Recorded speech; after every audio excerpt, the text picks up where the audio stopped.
The Whistler.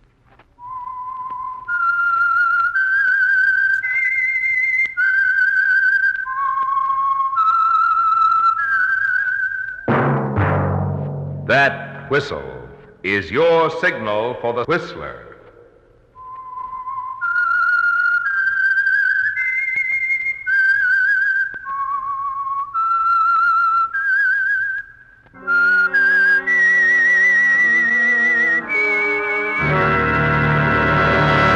I am the Whistler, and I know many things, for I walk by night. I know many strange tales hidden in the hearts of men and women who have stepped into the shadows. Yes, I know the nameless terrors of which they dare not speak. Yes, friends, it's time for the Whistler. Rated tops in popularity for a longer period of time than any other West Coast program in radio history. And now, the Whistler's strange story. The Hangtree Affair.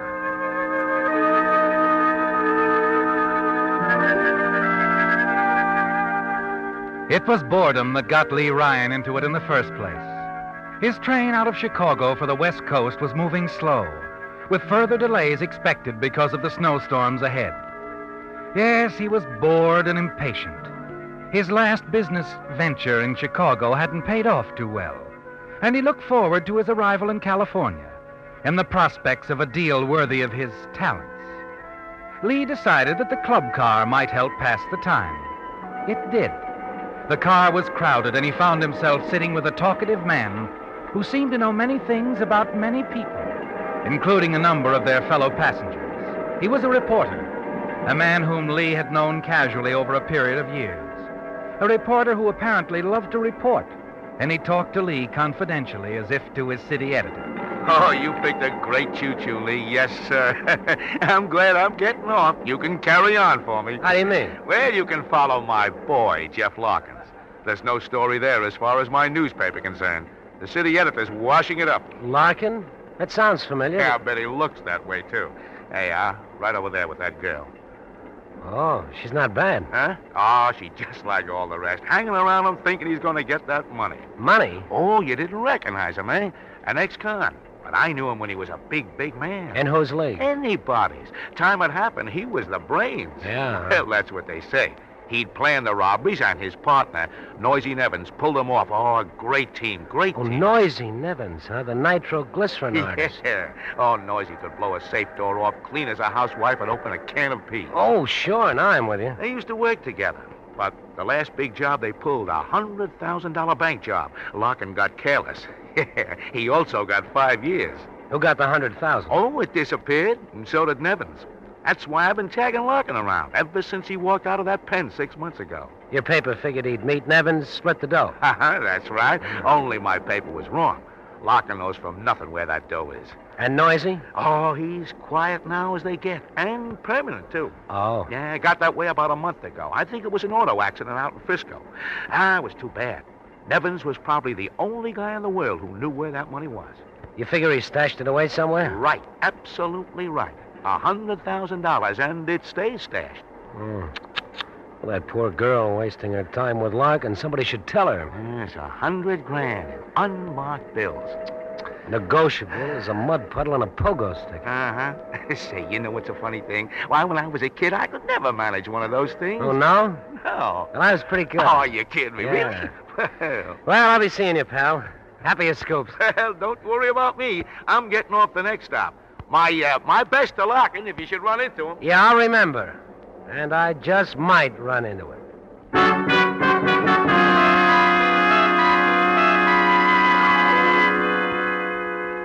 Interesting, isn't it, Lee? A man with $100,000, only he doesn't know where it is. It was hidden away by a partner who's dead now. All very interesting. Yes, and you think about it a lot after you leave your reporter friend in the club car. Wonder if he's right. If that girl really is going to be disappointed. It's hours later that you feel the train grind to a stop. Glance out of your compartment to see that you've pulled onto a siding at a small town station. Porter, Hey, what's wrong? Why are we stopping? It won't be for long, sir. It's just the snow. Oh, yes. There's time to get off for a while if you want to. Some of the passengers are. We'll be here about an hour. Oh, thank you. I don't think I'll bother.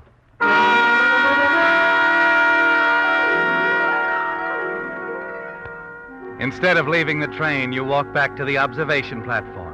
Stand there, looking off toward the few lights of the small, slumbering town of Springdale. You find yourself wondering about Jeff Larkin again and the girl.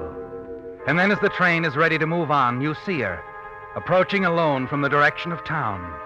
It's a chance to speak to her, isn't it, Lee? On impulse, you decide to take it. You start for the boarding platform at the end of the car and reach it as she comes up the steps. Oh, I'm sorry. I didn't mean to... it's all right. No, you've dropped your purse. Here. Please, never mind. I insist. You bend down quickly, begin to retrieve the articles that have spilled from her purse. One you can't help noticing. It's a picture postcard addressed to Mr. Jeff Larkin. General Delivery, Chicago. Give me that. Give it to me. Why, certainly. Here you are. Sorry, but I'm in a hurry. Thank you very much. Afraid your boyfriend might miss you? My boyfriend? I don't know what you're talking about. I'm sorry. I just thought you were kind of chummy with a fellow in the club car. You're mistaken.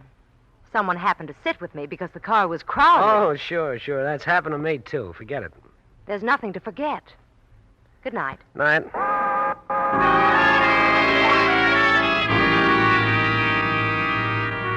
She wasn't very cooperative, was she, Lee? And you wonder why. Wonder also about the card addressed to Larkin. Why she got so excited about it. The next morning, following the stop at Denver, you find out. Yes, conductor? I'm sorry to bother you, Mr. Ryan, but we've been questioning all the passengers. Questioning them? About what? Oh, I'm sorry. This is Lieutenant Knowles, Denver Police.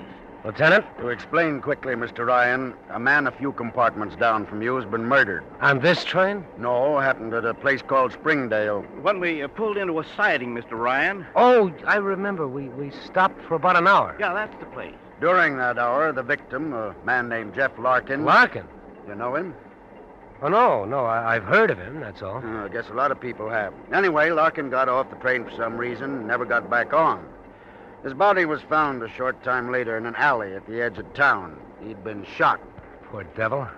We've been trying to find someone who got off with him or talked to him just before. No luck so far. But now, the young lady in 29, Miss Clinton, says she spoke to Larkin earlier in the club car. But that's the last she saw of him. Oh, she didn't get off at Springdale? No. She says she stayed in her compartment the whole time. I see. And you, Ryan? Well, I walked back to the observation car. I was there, 20 minutes or so. But you didn't observe anything. Oh, no. I'm sorry, Lieutenant. I didn't observe a thing.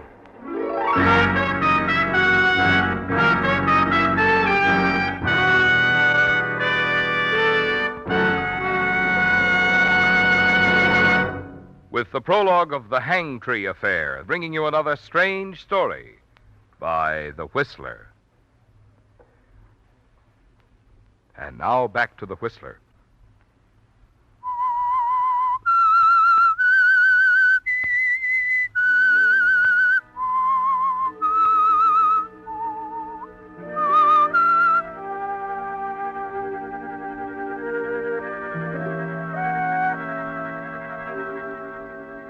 Well, Lee, you don't have to wonder anymore about the girl you saw with Jeff Larkin. It all fits, doesn't it? The reporter's story about that $100,000 hidden away. Larkin's death in a deserted alley back in Springdale. The girl's claim that she didn't see Larkin leave the train. And that she herself didn't get off. You know different, don't you, Lee? And the knowledge gives you absolute confidence when you reach Los Angeles, check into the same hotel that she does, and then half an hour later call her room. Hello? Hello, Julie. Who is this? Oh, friend of yours, a good friend. We, met on the train. The train? I didn't meet anyone who Well, you met Jeff Larkin, Julie. You got real chummy. Like I once said. Oh, Well, you still there, Julie? yes. Well, stay there, huh? I'm coming down to your room so we can talk. Now, wait a minute. Now, you wait a minute, Julie. That's all it'll take me. Well, the name is Lee Ryan, and Julie, Yes. I like my martinis very dry. Well, don't expect too much, Mr. Ryan. I haven't any ice. Don't give me that. So far, it's all you've had. Just, use that cold shoulder of yours. Have it right down.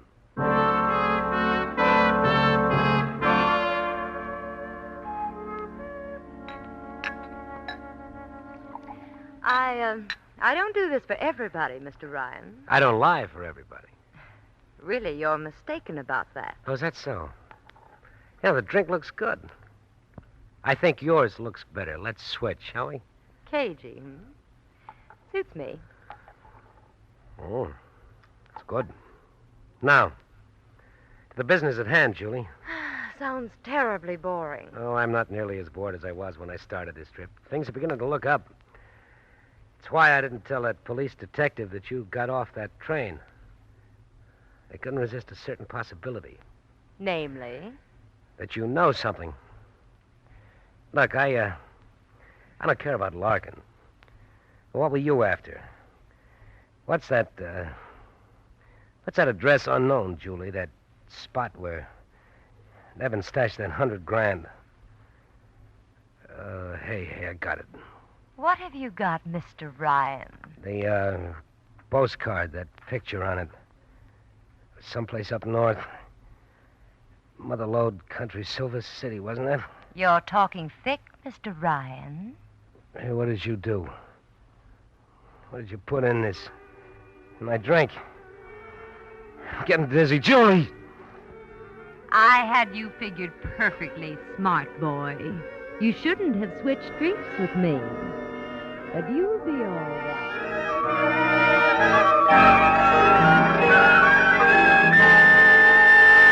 Mr. Ryan? Mr. Ryan, are you all right? Should I get the doctor? No, doctor. I'm okay. Where is she? The young lady who called about you?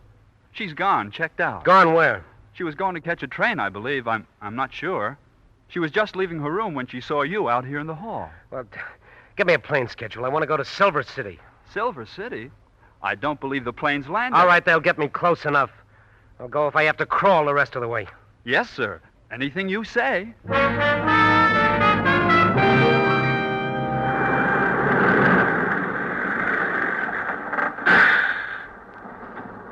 It's as far as the stage goes, mister. Silver City.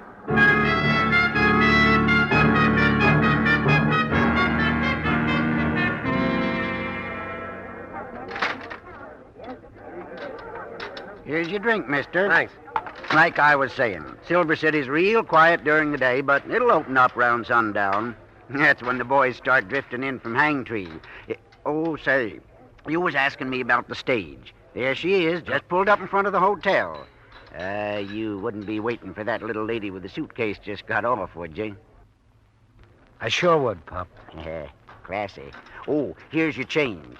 I gave you some silver in case you want to play the slot machine. Oh, there's no need to. I just hit the jackpot.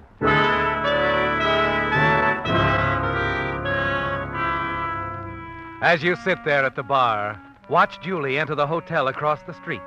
You congratulate yourself, don't you, Lee? Your trip to Silver City paid off, with a bigger payoff yet to come. A quarter of an hour later, you see Julie leave the hotel. Watch her as she enters a cafe halfway down the block. Quickly, you leave the bar and hurry into the hotel. Say, clerk, I've been expecting someone, a young lady. She was supposed to arrive on the bus. Oh, Miss Clayton. Why, yeah, she checked in a little while ago. A room 8. Oh, good. But she ain't in now. Oh, well, I'll see you later. Say, let me have your pass key, will you? I've left my key in my room. I'll bring it right back. Well, okay. Just a sec. I'll get it for you.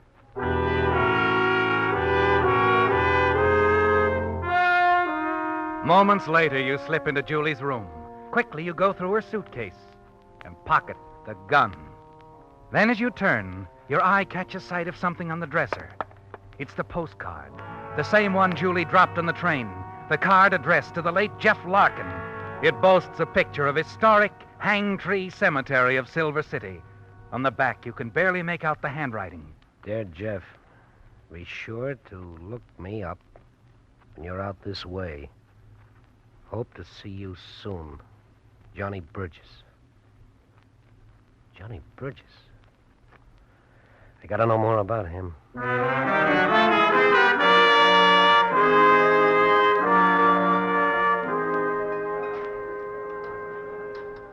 Burgess? Yeah. Well, how do you like that?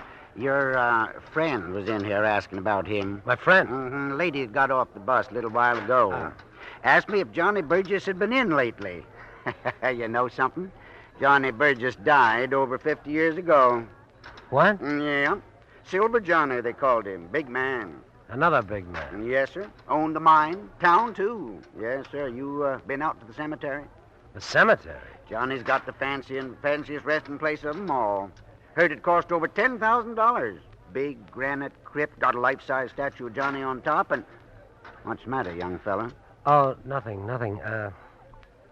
Look, how do you get out there to the cemetery? Oh, easy. Just go right down the end of C Street here, then turn left by the Signal Oil Station, go up the road. You'll see a tree top of the hill. That's old Hangtree. Right beyond it, other side of the hill, real handy like's the cemetery. Oh, thank you. Thanks a lot.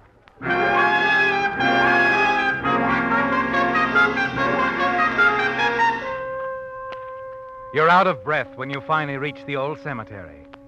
As you start down the hill, you notice a handful of people moving about the tombstones. Tourists, Lee. Yes, they're all about you, peering at the time-worn inscriptions on the tombstones, taking snapshots. Then you notice someone else. Yes, there she is, standing before a massive vault, staring at the statue on top of it. Quite a gent, wasn't he, Julie? What?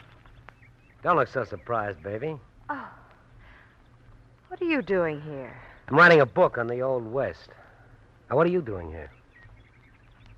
You won't believe this. I'll try. I'm writing a book, too. About Johnny Burgess? That's right. Yeah, remarkable character, Burgess. I understand that broken-down pile of rocks there, that crypt, cost $10,000. I must make a note of it. Doesn't look much like anything now, does it? Overrun with the weeds and all. That lock on the door doesn't look very good to me, does it to you? I'm not an expert on locks. You know, from here, it looks like it could be forced with a marshmallow. I wonder what's inside. That is, besides Johnny Burgess, I mean. I wouldn't have the faintest idea. Look, baby, our tourist friends are going to be parked here all afternoon, if I'm not mistaken, so why don't we go back to town? Talk. About the romantic old West and all? No, about this. This postcard. And Johnny Burgess' crypt. Where'd you get that postcard? I happened to wander into your room. It was quite accidental, really. I was looking for the elevator. May I have it, please? Well, sure. Now, let's go back to town, find some place nice and private. Your room at the hotel will do.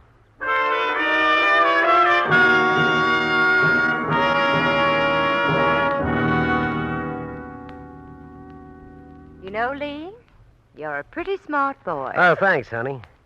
It was really very simple. Nevin sent the card to Larkin to let him know where the dough was stashed. Hangtree Cemetery. The $100,000's hidden in that vault, the final resting place of Silver Johnny Burgess. Give me a cigarette, will you? Help yourself. Thank you. You been to Frisco? Mm-hmm. Oh, that's a great town. We could have a wonderful time there, Julie. Could we? Yeah, besides, we'll be rolling in dough. Lee. Yeah.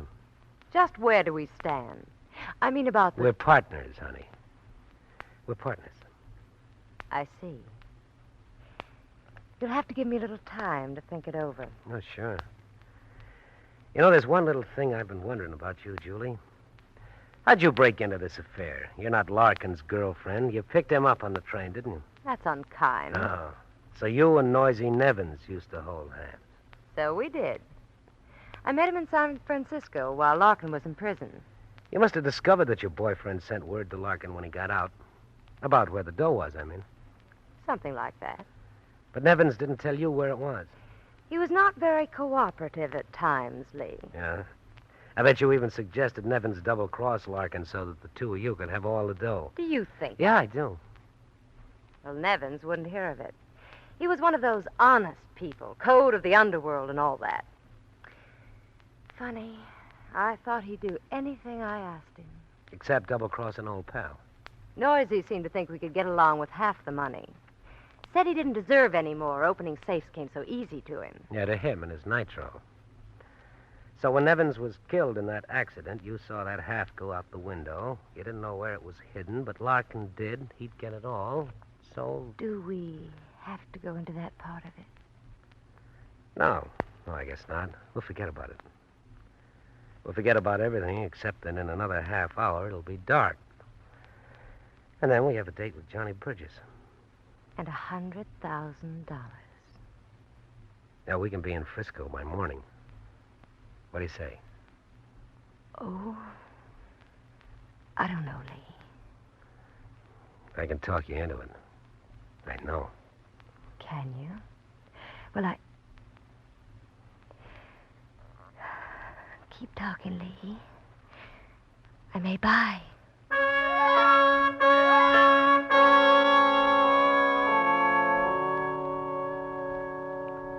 A half hour later, as you step out into the street, you suddenly discover that Silver City has come alive. The main street is swarming with men from the mine. As you walk past the saloons, the cafes, and stores, you can hear the shouts, the laughter, jukeboxes, and player pianos. You walk to the edge of town, stop, and stare at the hill beyond. Hangtree silhouetted against the sky. For a long while, you stand there, trying to make up your mind about Julie. After all, Lee, she killed once. At last you turn and hurry back along the crowded street. In one of the saloons, you get the information that you want. What's that again, mister? The bus. What time? Oh, yeah. There's one due there in, let me see, about another half hour. Thanks. You can catch it over there. Yeah, I know. Now, say, is there a phone in here? Yeah, right back there, end of the bar. Thanks.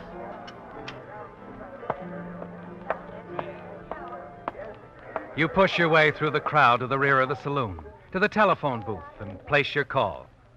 Hello? It's all set, baby. Still want to go to Frisco? Of course I do. All right. We'll get the stuff and leave tonight. Now, you wait for me. Stay right where you are. I'll pick you up in about 10 minutes. I'll be waiting, Lee.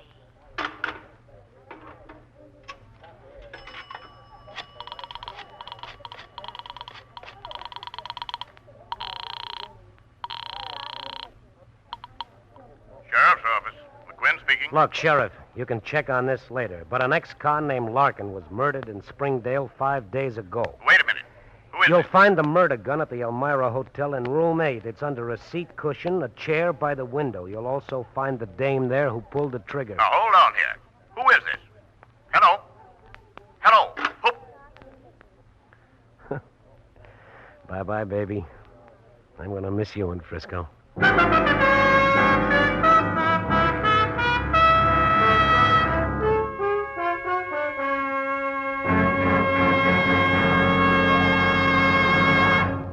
The Whistler will return in just a moment with a strange ending to tonight's story.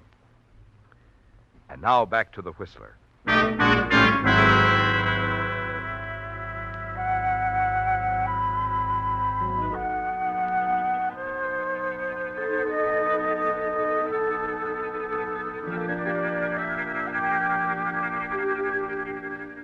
After 12 hours and several long-distance calls, Sheriff McQuinn of Silver City was prepared to do some questioning.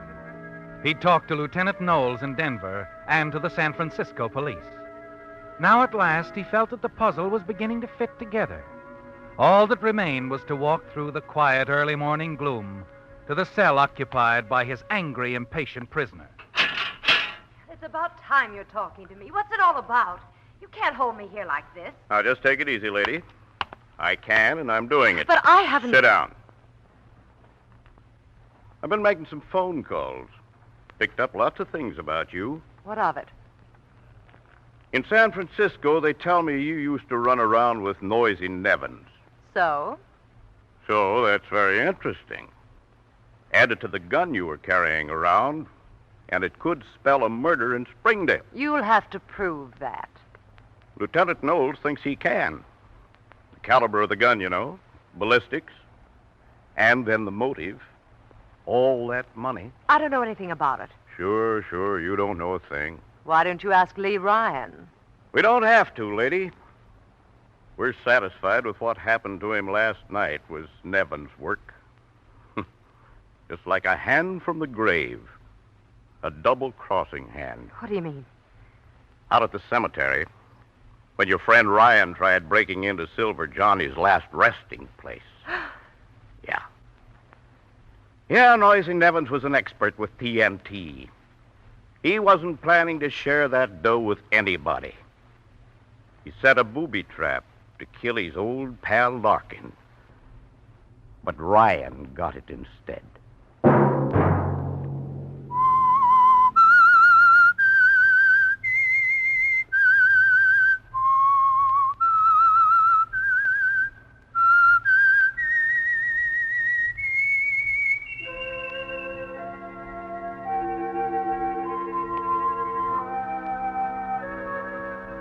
Let that whistle be your signal for the Whistler, each Sunday night at this same time.